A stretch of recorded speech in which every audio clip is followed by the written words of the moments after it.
The crystalline halls of the Galactic Tribunal echoed with the thunderous roar that had silenced countless worlds. Vex Thera, the terror of the Andromeda spiral, stood chained in the center of the vast courtroom, its obsidian carapace gleaming under the artificial suns that lit the chamber.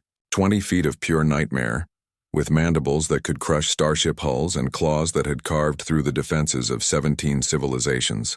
The assembled delegates from across the galaxy cowered in their floating platforms, their various forms of terror universal, despite their alien anatomies.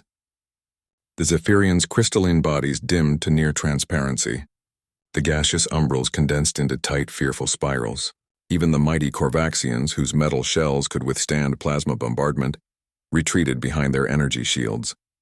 "Silence the beast," demanded High Arbiter Zolketh, his 6 arms trembling as he gripped his ceremonial staff.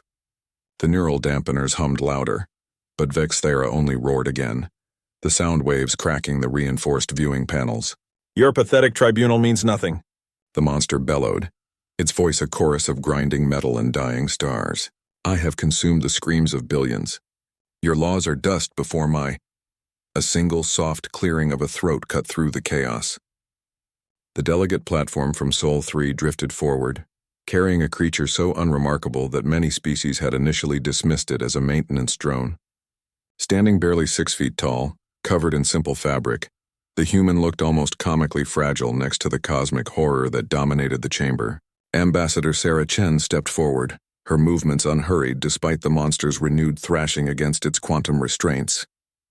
She carried no weapons, wore no armor, bore no insignia of rank beyond a simple metal pin on her jacket lapel, a small representation of a blue and green world. "Vex Thera," she said quietly, and somehow her voice carried clearly across the vast space. The monster's roar died mid-bellow, its cluster of compound eyes, each one the size of a starfighter cockpit, focused on the small figure with something that might have been recognition. A tremor ran through its massive form. "You know who I am," Chen continued, her tone conversational, almost gentle. "Or rather, you know what I am."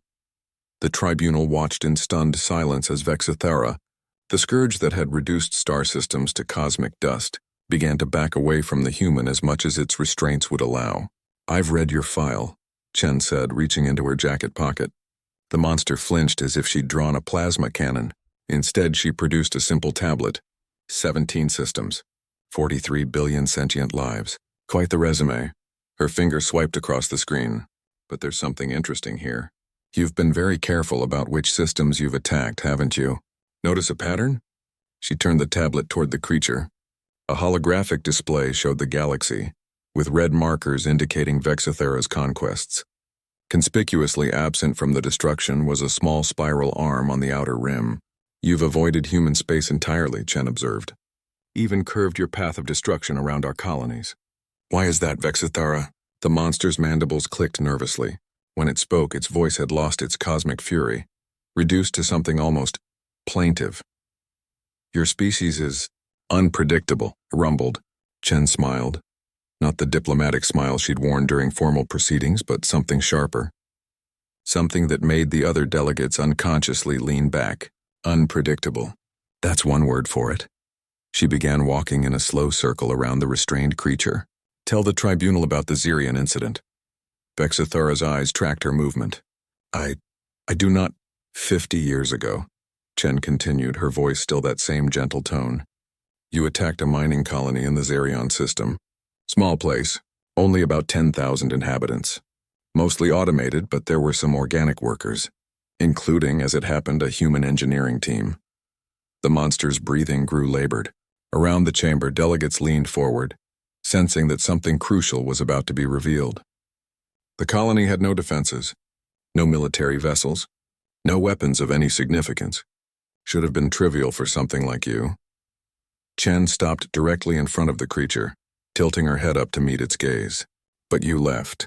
You turned around your entire fleet and retreated. Why? The humans—" Vex Thera's voice was barely above a whisper now. "They did not run." "No," Chen agreed. "They didn't run. In fact, they did something much worse from your perspective. They got creative." She held up her tablet again. This time, the hologram showed security footage from the mining colony. Grainy images of 3 humans in engineering coveralls working frantically in what appeared to be a mining equipment bay. When technician Rodriguez realized his quantum drill could be rigged to overload your shield generators, what did he do?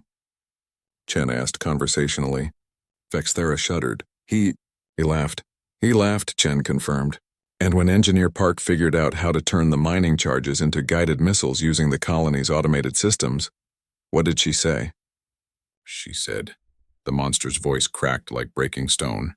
She said, "This will be fun." Chen nodded approvingly. And when Foreman Kelly realized that flooding the mine shafts with reactor coolant would create a massive explosive device capable of taking out your entire landing force, what was his response? Vexithera couldn't answer. It was trembling now, the quantum restraint sparking with the energy of its distress. Chen answered for it. He asked if anyone had marshmallows. She paused for effect. Because, and I quote, "If we're going to have a big bonfire, we might as well make s'mores." The tribunal sat in stunned silence. The human continued. You see, Vexithera, the other species in this galaxy fight you with their armies, their weapons, their conventional tactics. When faced with an unstoppable force, they deploy unmovable objects. She gestured to the assembled delegates. These civilizations have rules about warfare, protocols, ethics, limitations. Chen's smile widened slightly. We don't. She raised her hand, not threatening, not aggressive, just a simple gesture of acknowledgement. Humans don't see an impossible enemy and calculate odds of survival. We see a puzzle to solve, a problem requiring an innovative solution. We see... She paused, and when she spoke again, her voice carried just a hint of the same madness that had sent Vexithera fleeing 50 years ago. We see something that might be fun to break. Vexithera whimpered, actually whimpered, and tried to curl in on itself despite its massive size. So here's what's going to happen, Chen said, lowering her hand and returning to her professional demeanor. You're going to accept the tribunal's judgment. You're going to serve your sentence in the rehabilitation facility. And you're going to be very, very grateful that it was these civilized species who caught you and not us. She turned to address the High Arbiter. The human delegation supports the tribunal's verdict. We're confident that Vexithara will be a model prisoner. As she walked back to her platform, the monster called out behind her, its voice small and desperate. But what if? What if I were to escape? What if I were to threaten human worlds? Chen paused at the threshold of her transport platform. Without turning around, she replied cheerfully, Oh, I wouldn't recommend that. The engineering team from Zerion?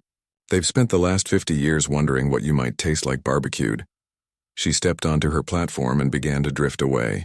And they've been working on new recipes. The whir. Last sound in the chamber was Vexithera's terrified whimper as the terror of the Andromeda spiral curled up like a frightened child and waited for the guards to take it to its cell, the safest place in the galaxy, for a monster that had learned to fear the species, that finds amusement in impossibility. The human delegate platform disappeared through the exit portal, leaving behind a room full of beings who suddenly had a much clearer understanding of why their small blue-green neighbor had never needed to ask for help with anything. In the back of the chamber, a Corvaxian admiral made a note in his tactical files. Recommend continued diplomatic relations with Sol 3. Under no circumstances engage in hostilities. Below that, he added in smaller text, also, request human engineering consultants for next weapons development project. Previous assessment of species as harmless requires immediate revision.